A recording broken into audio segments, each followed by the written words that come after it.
guhdarên hêja, qehwe û felsefe dest pê dike. Qehwa xwe bigirin û kerem kin sohbeta me.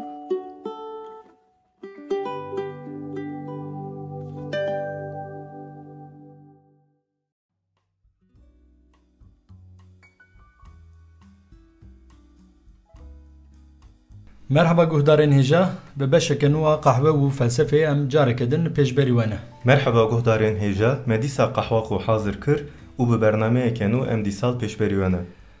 Murat bernameyê berê de me dest bi felsefeya İslamê kiribû. Em li ser wateya felsefeya İslamê sekinî bûn, meqala dîroka wê kiribû, hinek meqala şert û mercên dîrokî jî kiribû. Yani felsefeya İslamê serdemeke çawa de di nav kîjan şert û mercan de derketibû û belav bibû. Em li ser van mijara sekinî bûn. Meqalar tiştê kiriye sezgîn, yani tiştek nemayen bêjin, dixwaziyem biqedîn vê bernameyê. Erê me qala gelek tişta kir lê hin gelek pirsê me hene Murat. Meqala wergerên berhemên Yunana antîk jî kiribû. Ji vir re dixwazim dest bi pirsa xwe bikim, yani ez dixwazim bêjim hin mijarê me hene. Murat, wergerên berhemên Yunana antîk an xebatên wergerê di felsefe İslamê de çawa cih girtine? Bandoreke çawa li ser felsefeya İslamê kirine? Arast em karin bêjin felsefeya İslamê bi xebatên wergerê dest pê kirine.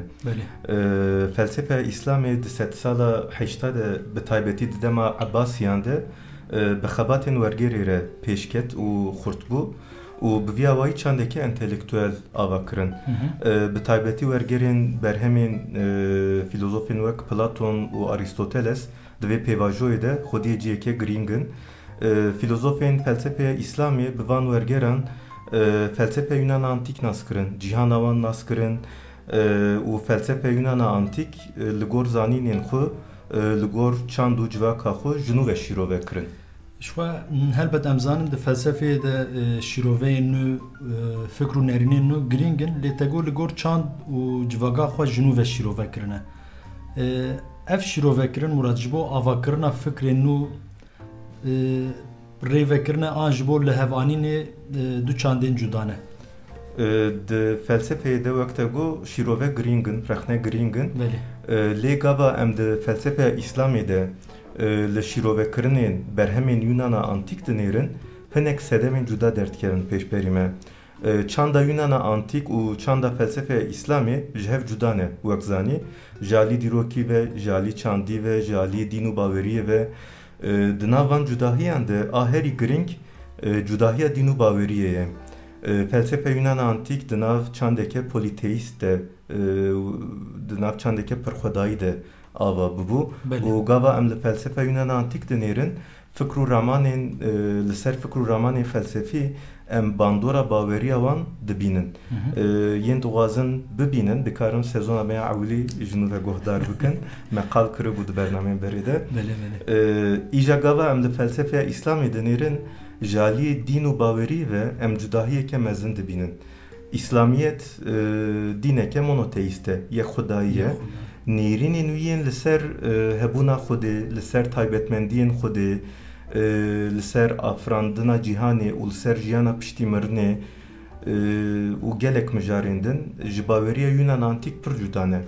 Loma filozofên felsefeya İslamê di hinek mijaran de nêrînên felsefeya Yunana antîk li gor çand û civaka xwe ji nû ve şîrove kirine û xwistine di nav her du felsefeyan de lihevanînek çê bikin. Çawa yani lihevanîneke çawa dixwazim pêk bînin.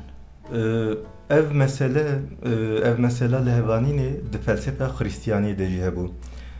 Wek em zanin ji bo felsefeya Xristiyaniyê dîsa çavkanî herî mezin felsefeya Yunana antîk bû. Hinek filozof wek Clement, Origenes û gelek filozofên din felsefeya Yunana antîk wek bingeheke girîng qebûl dikirin û dixwestin di nav felsefeya Yunana antîk û felsefeya Xristiyaniyê de wek pirêyek ava bikin. Lê hinek filozof jî ya qebûl nedkirin wek mînak Tertullianus. Digo çi têkiliya Atîna û Qudusê heye. Digo di nav her du bajaran de, di nav her du çandan de, di nav felsefe Yunana antîk û felsefe Xristiyaniyê de tu tekili tu neye loma em nikarin tu lehevanin tu pirek ava bikin. De felsefe İslamê de jî di hinek mijaran de nêrînên bi vî awayî hene. Te goj cudahiyên di nav felsefe Yunana antik û felsefe İslamê de herî zêde cudahiya dîn û baweriyê derkeve pêşberî me. Li ser vê cudahiyê Murat tu dikarim mînakekê bidî? Mînak ji nêrînên filozofan Na yani jaliyên mijaran yani em bêjin mijareke hevpar di her du felsefeyan de çawa cihgirtiye. Ev mijar di her du felsefeyan de em bêjin çawa guheriye, çi ferq heye? Wek mînak afirandina gerdûnê. Belê. Di baweriya Yunanan de gerdûn ji mêj ve hebû, tim û tim hebû. û viya wek kaosê bi nav dikirin. Dûre xwe de şikleke dan kaosê û kaosê xistin nav pergaleke û bi vî awayî kozmos yani gerdûn ava bû. Ana filozofên İslamê fikr û nêrînên li ser vê mijarê nikarin rastserast bigirin û wek filozofên Yunan antik viya qebûl bikin. Çimkî li gor baweriya İslamê Xwedê gerdûnê ji tunebûnê afirandiye. Li ser van cudahiyan gelek şîrove, rexne, hewldanên li hevanînê di felsefa İslamê de cih dikirin. Di bernameyên pêş de em ê cih bidin van nêrînan. Baş e. Murat dixwazim em hêdiyê dî bikevin nav mijarên felsefeya İslamê. Em hîn neketin. Na ev wek girizgahek bû. Di felsefeya İslamê de giranî ser kîjan mijara, kîjan mijar derkevin pêşberî me? Felsefeya İslamê wek perçeyek felsefeya serdema navîn tedî bêbîra te gava me felsefa serdema navîn pênasekirû me gotibû du şaxên wî hene. Yek felsefeya Xristiyanî, yek felsefeya İslamê.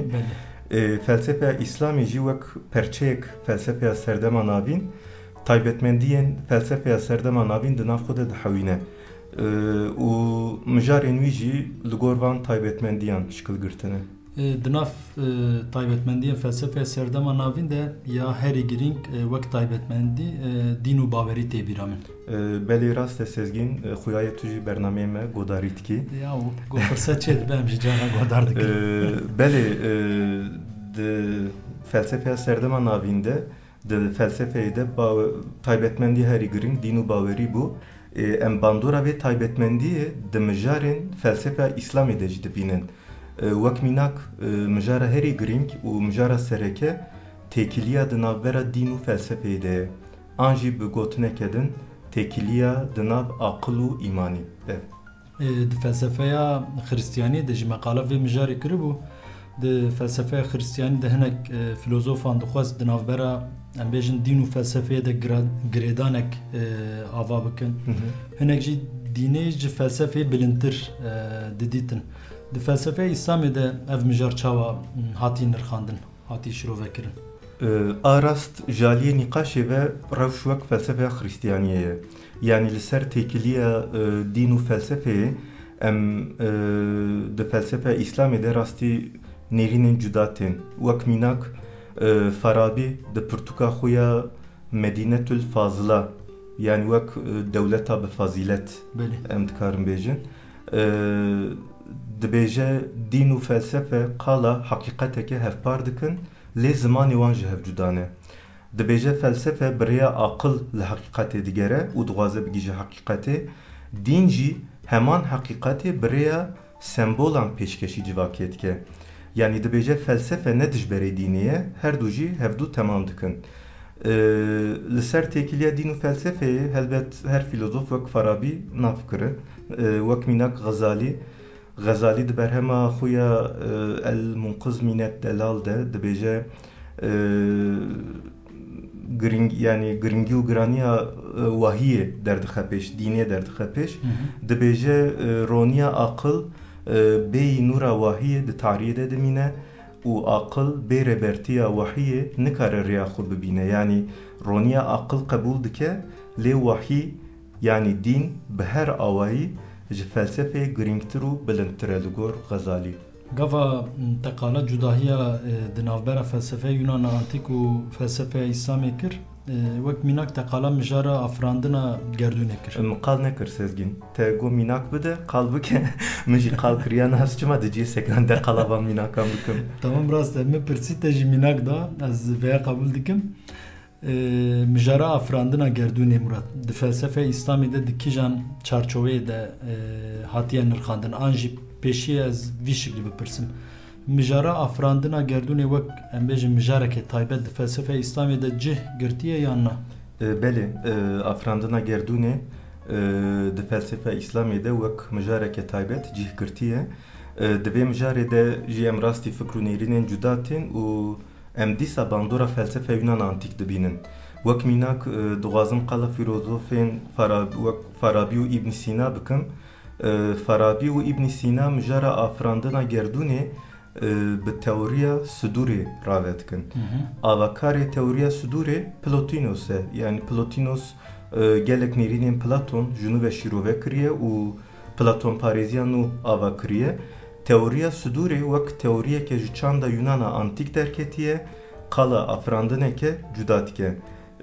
Ghezalî li ser vê meselê Farabi û İbn Sîna û filozofên wek wan yên di şopa wan de dîsa rexne dike. Ji ber çi rexne dike? Teoriya ku Farabi û İbn Sîna diparêzin ne li gor ravekirina İslamî ye. Li gor İslamê Xwedê gerdûnê ji tunebûnê afirandiye. Ghezalî di pirtûka xwe ya Tehafütül Felasife yani wek nakokiya felsefeyê an nakokiyên filozofan dibêje ew yani qala filozofan dike ew iddia dikin ku gerdûn ji mêj ve tim û tim hebû û bi vî awayî ketine kufrê yani ji dîn derketine. İbn Rushd jî di berhema xwe ya tehafüt de bersiv dide wî. Tehafüt jî nakokiya yani wek nakokiyên di berhema Ghezalî de derdixe û bersiv dide wan. Bersiv dide Ghezalî dibêje armanca filozofan ne dijberiya dînê ye ne muxalefeta dînê ye. Filozof dixwazin birêya aqil bingeha dînê xurtir bikin. Li ser mijara afirandina gerdûnê nîqaşên bi vî şeklî hene di berhemên pêş de em ê qala vana bikin.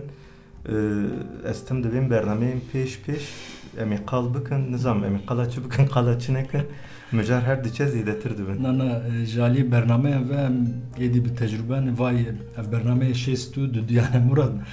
Yani çi mijar hebe em ê qal bikin bera guhdarê me ji merak nekin. Ne ji bo guhdaran sez ne ji bo xwe dibêjin. Yani helbet ji bo me girîng guhdarin guhdar girîngin.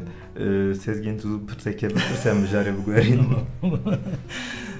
Murat meqala mijarên têkiliya dîn û felsefeyê kir. Em li ser mijara afirandina gerdûnê jî sekinin. Wekî din di felsefeya İslamê de kîjan mijar derketine pêş? Gelek mijar hene elbet. Epistemoloji, ahlak, siyaset, ontoloji û gelek mijarên din di felsefeya İslamê de derdkevin pêşberîme. Wek mînak Farabi û İbn Haldun li ser siyasetê pir disekinin û em di nêrînên Farabî yên li ser siyasetê de bandora Aristoteles pir dibînin. Eger bê bîra te gava me qala Aristoteles kiribû me gotibû di felsefe İslamê de Aristoteles wek muallimî evvel mamosteyê awilî belê hatiye binavkirin. Farabi jî bi şerh û şîroveyên ser Aristoteles wek muallimî sanî hatiye binavkirin yani mamosteyê duyemî. Aristoteles di felsefa xwe ya siyasetê de di nav ahlak û siyasetê de girêdaneke girîng çêkiribû digo ji bo mirovên nav dewletê bibin xwedî ahlaqeke baş û pak siyaseteke baş lazim e. Farabi jî heman fikrê diparêze û di berhema xwe ya Medînetül Fazıla de bajarê bi fezilet yani devleta bi fezilet li ser vîya sekine. Yani têkiliya fezilet û siyasetê, têkiliya ahlak û siyasetê mijareke serekiye divê pirtûkê de.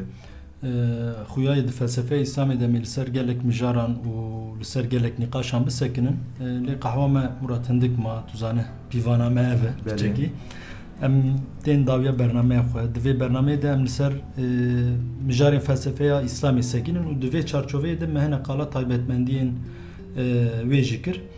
وەک گوتنێکە داوی کو تشتێکە دخوازی بێژی هەبە کەرەم کە مرات بەێ ئەم لەسەر مژار و تایبەتمەندیên فەلسفeya ئیسلامê سێکنین فەلسفeya ئیسلامê birêya wergêran felsefeya Yunan antîk nas kiriye şîrove kiriye û pê bingehek girîng ava kiriye bi van şîroveyan li ser mijarên wek metafîzik, ontolojî, epistemolojî, siyaset û ehlaq kîvana di felsefê de mijarên girîng in, mijarên sereke ne fikrên cuda derketine, nîqaşên di navbera Ghezalî û İbn Rüşdê şerx û şîroveyên Farabî yên li ser berhemên Aristoteles û xebatên bi vî şiklî çarçoveyeke taybet bo felsefeya İslamê ava kiriye em ê jî di bernameyên pêş de dîsa qalavana bikin. Erê em ê mijara vekin spasiya te dikim Murat malata ava serçava em xatir bixwazin belê guhdarên hêja heta bernameyeke din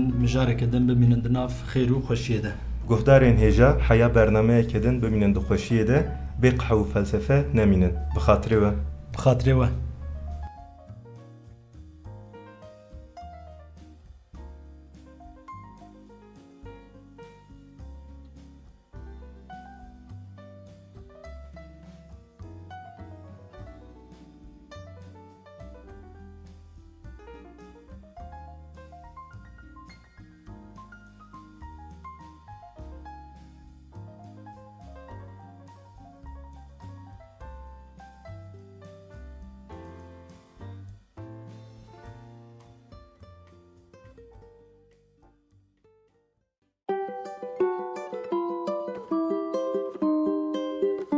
قهوه و فلسفه